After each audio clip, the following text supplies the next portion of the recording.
भारत में सामान लाए जाने पर रोक लगा दी है। जबरन श्रम के जरिए वो सामान बना हुआ हो सकता है, तो उसको हम रोक लगाएंगे। ये भारत सरकार का एक नीतिगत निर्णय है। जांच की है इस पर कि उनके श्रम कानूनों का उल्लंघन हो रहा है, जबरन श्रम कराया जा रहा है। फिर उन्होंने धमकी भी दे रखी है अमेरिका ने कि हम टैरिफ लगाएंगे। इसमें ये माना जा रहा है कि भारत ने भी इस तरह से जवाबी हमला किया है। भारत ने किसी का नाम नहीं लिया है, एक उनका ही नीतिगत निर्णय है। जो हमारे प्रतिद्वंदी हैं उनके मुकाबले हमें जो है हम पे कम शुल्क लगाया जाए। ऐसी चीज़ें ना बने जिसमें श्रम कानून उल्लंघन हो। सरकार ने एक बड़ा कदम उठाते हुए उन सभी देशों से भारत में सामान लाए जाने पर रोक लगा दी है जहां पर किसी न किसी तरीके से श्रम कानूनों का उल्लंघन होता है या जबरन श्रम के जरिए वो सामान बना हुआ हो सकता है। माना जा रहा है कि भारत का एक कदम अमेरिका के कमोबेश ऐसे ही कदम के जवाब में उठाया गया है। हालांकि भारत ने किसी देश का नाम नहीं लिया है। ये जो सिग्निफिकेंट स्टेप है इसके बारे में बातचीत के लिए हमारे साथ हमारे सहयोगी अजीत खरे मौजूद हैं। अजीत जी, आप बताइए कि एग्जैक्टली गवर्नमेंट ऑफ इंडिया ने क्या किया है? भारत सरकार ने ये निर्णय लिया है कि बाहर से जो भी सामान आएगा, आयात करेगा, उसमें अगर श्रम कानूनों को उल्लंघन किया है या बंधुआ मजदूरी का इस्तेमाल किया गया है तो उसको हम रोक लगाएंगे। ये भारत सरकार का एक नीतिगत निर्णय है। अभी उन्होंने इसमें किसी देश का नाम नहीं लिया है, तो अब आगे उसमें ये तय होगा कि कैसे कोई शिकायत आती है या उनको कोई जांच करेंगे तो उस पर वो तय करेंगे कि आगे क्या करना है। और इसमें फोर्स लेबर की बात की गई है। जी जी जी। तो फोर्स लेबर का मतलब जबरन श्रम। बिल्कुल। कैसे हम इसको परिभाषित करें, यानी किस तो इसके लिए भारत सरकार ने प्रक्रिया ये तय की है कि जैसे कोई सामान जो है बाहर से कोई आता है उसके बारे में कोई संगठन, कोई अंतर्राष्ट्रीय संगठन या कोई भारत का संगठन या उनको शिकायत मिलती है या भारत खुद ही वाणिज्य मंत्रालय उनका स्वतः प्रेरणा से अपना वो सोमेटो ले सकता है इस मामले में कि हमें शिकायत मिली है कि हम इसकी जो है इसमें श्रम कानून का उल्लंघन हुआ है, तो वो इस मामले में पहले इसकी जांच की जाएगी। आज ये निर्णय भी उन्होंने किया, भारत सरकार ने, आपको अगले बताएं कि इसकी जांच करेंगे और जांच करने पे हम सभी पक्षों को देखेंगे कि क्या किस तरह उल्लंघन किया गया, क्या सामान है वगैरह वगैरह। तो उसके बाद एक जाँच रिपोर्ट बनेगी, वो रिपोर्ट भारत सरकार जाएगी। भारत सरकार भी तय करेगी कि हमें इस पर क्या करना है, क्या एक्शन लेना है, कहाँ तक इस पर रोक लगानी है, कहाँ तक नहीं करनी, क्या करना है। तो एक तरह से ये बात इसलिए महत्वपूर्ण है कि अमेरिका भी इसी तरह का कमोबेश जो है वो ये कर रहा है कि ट्रेड वार्ता उनकी चल रही है। उसी बीच उन्हें 60 देशों पे अमेरिका ने जांच की है इस पर कि उनके श्रम कानूनों का उल्लंघन हो रहा है, जबरन श्रम कराया जा रहा है।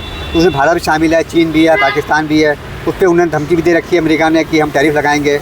अभी टैरिफ उन्होंने लगाया नहीं है, लेकिन जाँच कर रहे हैं और भारत ने इस पर जाँच का सामना भी कर रहा है, उसका जवाब भी दिया है प्रॉपर तरीके से।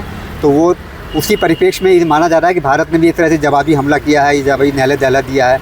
लेकिन इसमें देखना है कि ये उन्होंने भारत ने किसी का नाम नहीं लिया है, एक उनका ही नीतिगत निर्णय है और नीतिगत निर्णय को अमल करने के लिए उन्होंने एक प्रोसीजर भी बनाया है जिसका भी उन्होंने तय किया है। ये इसका मामला है। मैं आपसे इसीलिए अमेरिका वाले ने जो कहा था उसी के संदर्भ में सवाल करने वाला था। ये जो कदम है ये सिर्फ वाणिज्य मंत्रालय के स्तर पे उठाया गया कदम इसको माना जाए, सिर्फ कमर्शियल लेवल पर, या फिर हम ये कहें कि ये देखा जाए तो भारत का जो अनाउंसमेंट है वो एक जियोपॉलिटिकल स्टेप है? नहीं, भारत का कोई भी निर्णय होगा किसी मंत्रालय के जरिए ही होगा, लेकिन भारत सरकार का ही मतलब वही है कि भारत सरकार का फैसला है और इसका जियोपॉलिटिकल में तो भी असर पड़ेगा कि भारत ये भी एक शो करना चाहता है कि भाई हम भी जवाब देने सक्षम है और जो मुद्दे हम पे थोपे जा रहे हैं हम भी उठा सकते हैं। और इसका असर ये भी होगा कि जो ये ट्रेड वार्ताएँ भी चल रही हैं, कनाडा के साथ चल रही है, ऑस्ट्रेलिया के साथ चल रही है और अभी यूरोपियन के साथ भी समझौते में दस्तखत होने हैं। तो इन सब मुद्दों पे वो भी जो यूरोपियन कंट्री हैं या और जो सरकारें हैं ये मुद्दा उठाते हैं कि कार्बन ऑक्सीजन का उत्सर्जन हो रहा है, वो भारत पे उस पर आरोप लगाते हैं या श्रम मजदूरों का उल्लंघन हो रहा है। तो वो सब कई मुद्दे उठाते हैं इस तरह। तो इस तरह मतलब जवाब देने की स्थिति में भारत है और भारत भी इस तरह कार्रवाई कर सकता है।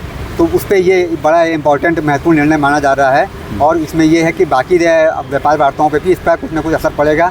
इस तरह देखा जाए कि एक कदम है कि हम दबाव बना सकते हैं और दबाव बनाने की रणनीति के तौर पर भी देखा जा रहा है। इसको दबाव बनाने की रणनीति के तौर पर इसको देखा जा रहा है, ये सबसे महत्वपूर्ण बात है अजीत जी जो इस पूरे परिप्रेक्ष्य में उभर कर सामने आती है। मैं आपसे ये पूछना चाहता हूँ कि क्या इसको मौजूदा जो ट्रेड वार्ता अमेरिका के साथ हो रही है, पिछले कई दिनों से हो रही है और अनेक बार ये हमने कहा है कि भाई 99% पूरी हो चुकी है, बस होने वाली है, लेकिन वो अभी तक उसको अमलीजामा नहीं पहनाया जा सका है। तो क्या ये अंदर खाने एक किस्म की तल्खी की ओर भी इशारा करता है ये दोनों स्टेप्स?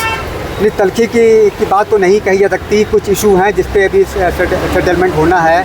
जो अमेरिका कह रहा है कि जो उनकी जो धारा 301 के तहत कुछ चीज़ें हैं, सेटलमेंट होना है। लेकिन भारत ने कहना है कि हमको तरजीह दी जाए उन देशों के साथ प्रतिस्पर्धात्मक जो चीज़ें होती हैं कि हमें शुल्क जो हमारे प्रतिद्वंदी हैं उनके मुकाबले हमें जो है हम पे कम शुल्क लगाया जाए, जिससे हमारे निर्यातकों को भारत के लिए फ़ायदा हो। एक यही इशू है जिस पे बात अटकी हुई है और अल्टीमेटली ये समझौता तो होना ही है। और भले ही बस इसमें दिक्कत ये है कि कब होना है, साइन कब होना है, इस पर यही की बात अटकी हुई है। लगभग ये बात सही है कि 99% बातें तय हो चुकी है। एक ही इशू है जो भारत चाह रहा है और अमेरिका भी उस पर अब देखते हैं क्या किस दिशा में जाएगा।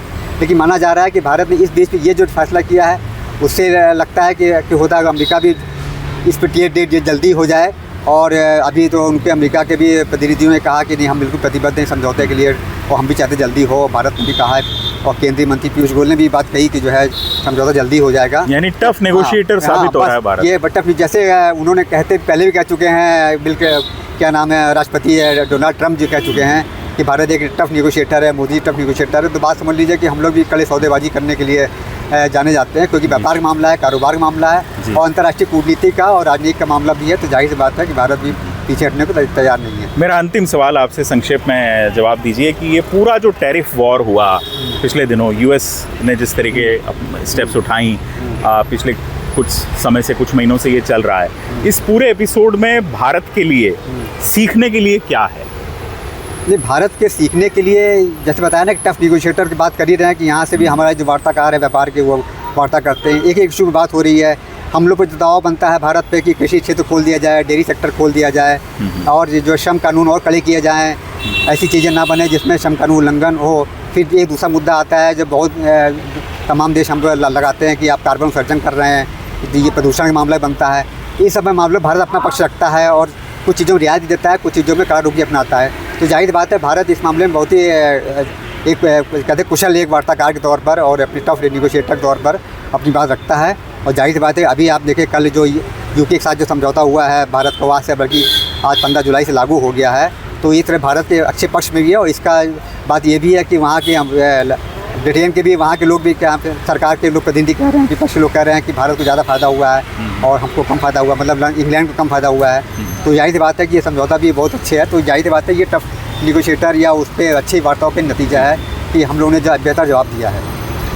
तो बात बिल्कुल साफ है, भारत एक कुशल वार्ताकार के तौर पर उभरा है, ऐसा अजीत जी का मानना है। उम्मीद की जानी चाहिए कि भारत और अमेरिका के बीच जो ट्रेड डील है वो जल्द अमलीजामा उसको पहनाया जाए और किसी किस्म का भू राजनीतिक तनाव दोनों देशों के बीच न फैले। फिलहाल शुक्रिया अजीत जी इस पूरी जानकारी के लिए आपका। अमर उजाला पर आप बने रहें ऐसे ही दिलचस्प वीडियोज़ को देखने के लिए। हमारे इस वीडियो को लाइक करें, चैनल को सब्सक्राइब करें। अभी के लिए इतना ही, नमस्कार।